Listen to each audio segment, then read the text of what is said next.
हाय, मैं हूँ सीए गारद सब्रवाल, ए team commerce academy Indore से। और काफ़ी समय से मुझे आप लोग कह रहे थे कि सर एनरोल एजेंट के बारे में एक वीडियो बना दें। तो आइए जानते हैं कि ये एनरोल एजेंट कोर्स क्या है और क्या इंडिया में रह करके इसे करने से कोई फ़ायदा है। Let's get started.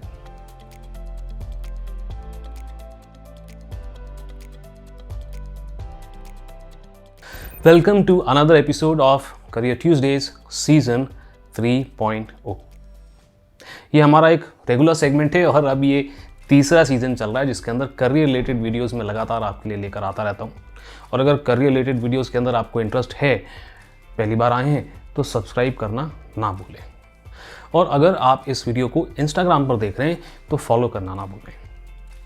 चलें, तो मैं अपना एनालिसिस शुरू करूँ इससे पहले एक बेसिक सी बात कर लें कि भाई कैसे ये कोर्स डिमांड में आया।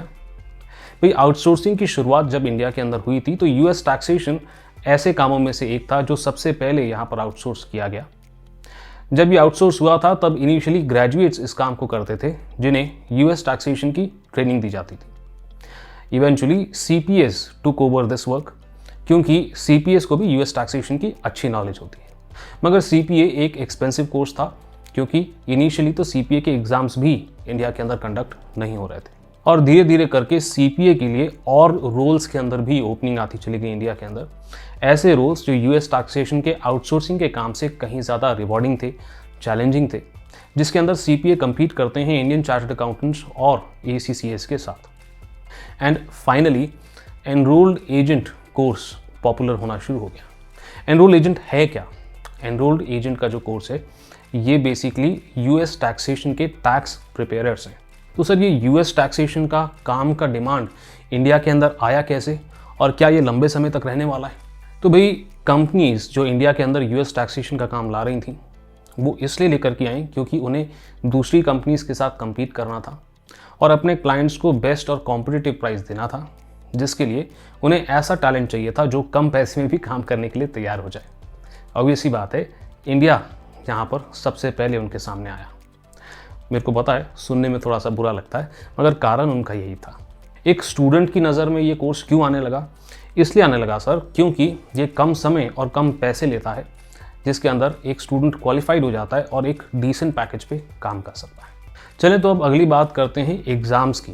यहाँ पर आप जो एग्ज़ाम देंगे उसे कहते हैं स्पेशल एनरोलमेंट एग्ज़ाम यानी कि SEE। ये एग्ज़ाम्स पूरे साल कंडक्ट होते हैं और हाँ, इंडिया में भी ये एग्ज़ाम्स होते हैं सिर्फ 2 महीने, मार्च और अप्रैल को छोड़ के, क्योंकि ये 2 ऐसे महीने हैं जहाँ पर टैक्स के कोर्स के अंदर अपडेशंस आते हैं। इस एग्ज़ाम के अंदर 3 पार्ट होते हैं और हर पार्ट के अंदर आपको 100 MCQs सॉल्व करने होते हैं। यहाँ पर स्केल्ड पासिंग मार्क 105 है। जब मैं वेबसाइट पे इसकी रिसर्च कर रहा था तो मुझे बड़ी इंटरेस्टिंग बात पता चली। वो कहते हैं जी अगर आप पास हो जाते हो तो आप कितने मार्क्स से पास हुए हो ये हम आपको नहीं बताएंगे, हम बस ये बता देंगे कि आप पास हो चुके हैं। कोई रैंकिंग सिस्टम यहाँ नहीं है। मगर आप अगर फेल हो जाते हैं तो हम आपको ये ज़रूर बताएंगे कि आप पास होने से कितना दूर रह गए थे, जो मुझे थोड़ी इंटरेस्टिंग बात लगी। खैर, ये ऐसा कहते हैं कि भाई अगर एक स्टूडेंट क्लियर नहीं कर पाता है तो एक टेस्टिंग विंडो के अंदर यानी कि 1 साल के अंदर वो आपको 4 बार एग्ज़ाम देने का मौका दे सकते हैं। ऐसा उनका वेबसाइट पे उन्होंने मेंशन किया है। मगर अच्छी बात यह है कि यहाँ पर नेगेटिव मार्किंग नहीं है और ये कंप्यूटर बेस्ड एग्जामिनेशन है और इन एग्जामिनेशन को देने के लिए आपको कुल 3.5 घंटे दिए जाते हैं।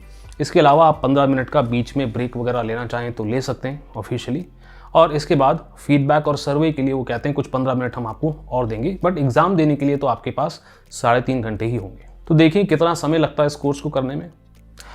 ऑन एन एवरेज इस कोर्स को वैसे तो आप चाहें तो 3 से 5 महीने में भी कर सकते हैं, बट ऑन एन एवरेज मैं कहूँगा कि 6 से 7 महीना इस कोर्स को कंप्लीट करने में लगेगा अगर आप आराम से तसल्ली से पढ़ के इस कोर्स को दें।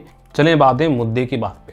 सर ROI कितना होगा, रिटर्न ऑन इन्वेस्टमेंट, यानी कि हमें इस कोर्स पे खर्चा कितना करना है और हम यहाँ पर कमाई कितनी करेंगे। तो अगर खर्चे की बात करें तो वैसे तो इनकी फ़ीस कुछ ज़्यादा नहीं है, मगर आप कोचिंग वगैरह के थ्रू, प्रॉपर नोट्स वगैरह के थ्रू एनरोल एजेंट की अगर पढ़ाई करते हैं तो यहाँ पे आपका खर्चा आराम से 1.5 to 1.6 लाख के आसपास लग जाएगा।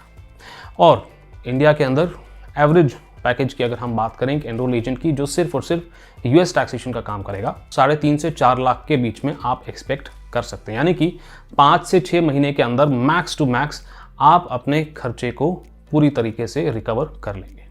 तो ये तो था मेरा 7 पॉइंट एनालिसिस।